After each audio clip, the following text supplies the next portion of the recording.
Yo, what's going on, guys? FGC Chris here, and I'm gonna have to start talking on some of these FGC topics that pop up, and this one has definitely been a semi-hot topic since East Coast Throwdown just went down. We got to talk about the Guilty Gear player Umisho. Umisho, I think, showed up at the last minute. I don't think a lot of people expected her to be there, and I think it would have been okay had she not flashed the troll gang esports sticker, and that kind of threw people into a little bit of a tizzy, especially after troll game retweeted it, and then they had their PR company come out and basically make a statement later on. Umisho had to make a statement. And if you don't know who this player is, Umisho is a Guilty Gear Strive player. She's won a lot of tournaments. She's very well known in the scene. But recently she's been embroiled in a bit of controversy as she accused another Guilty Gear player of basically assault.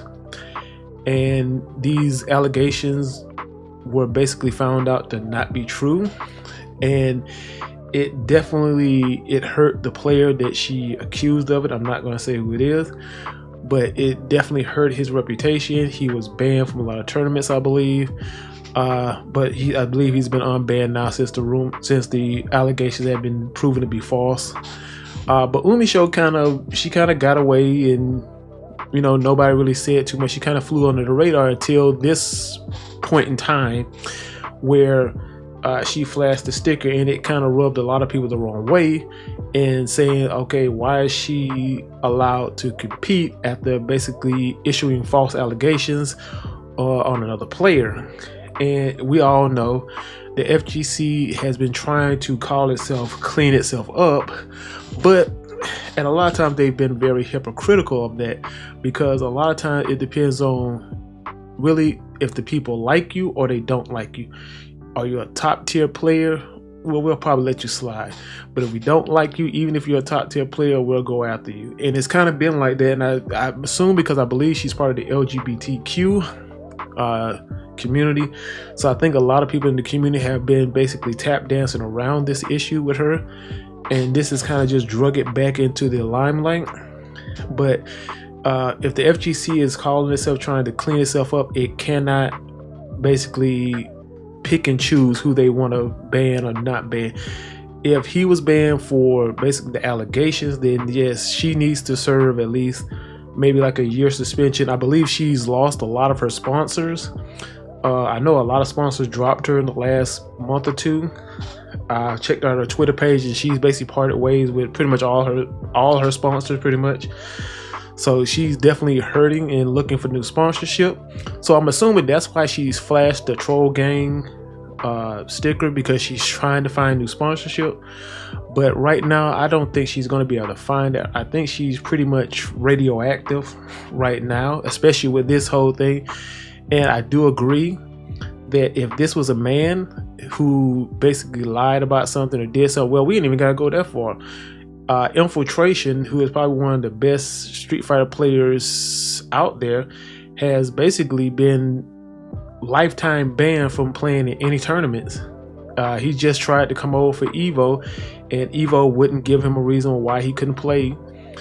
So he's effectively been banned in the United States, and it's not because he did have a similar thing where he had an assault case. It was dealt with in his country. He served he did whatever he had to do over there to legally settle everything. He served, I believe, a 1 to 2 year suspension over here, and we all assumed that once he did it, he would be able to come back. But he, to this day, has yet not been able to return to the FGC and play again. You also have Chris G, who's been banned from a lot of stuff because of his comments. But it definitely shows that the community, if they like you, they will completely skirt over things or let you slide with things that they would not let other players slide with. And for her situation, I'm gonna say this, and people probably gonna not like this and say that I shouldn't be. Well, men should be able to control this.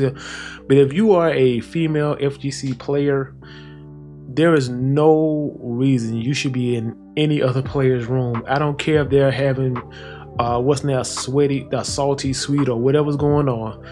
You either go as pairs, and when you leave, your girl leaves with you.